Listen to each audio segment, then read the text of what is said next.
الف لام میم، یہ کتاب یعنی قرآن مجید، اس میں کچھ شک نہیں کہ اللہ کا کلام ہے، پرہیزگاروں کے لیے رہنما ہے، جو غیب پر ایمان لاتے اور آداب کے ساتھ نماز پڑھتے اور جو کچھ ہم نے ان کو عطا فرمایا ہے اس میں سے خرچ کرتے ہیں،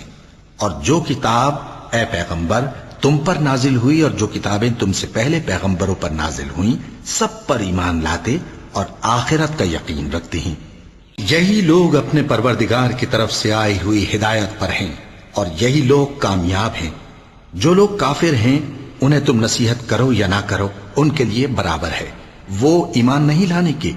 اللہ نے ان کے دلوں اور کانوں پر مہر لگا رکھی ہے اور ان کی آنکھوں پر پردہ پڑا ہوا ہے اور ان کے لیے بڑا عذاب تیار ہے۔ اور بعض لوگ ایسے ہیں جو کہتے ہیں کہ ہم اللہ پر اور روز آخر پر ایمان رکھتے ہیں، حالانکہ وہ ایمان نہیں رکھتے۔ یہ اپنے خیال میں اللہ کو اور مومن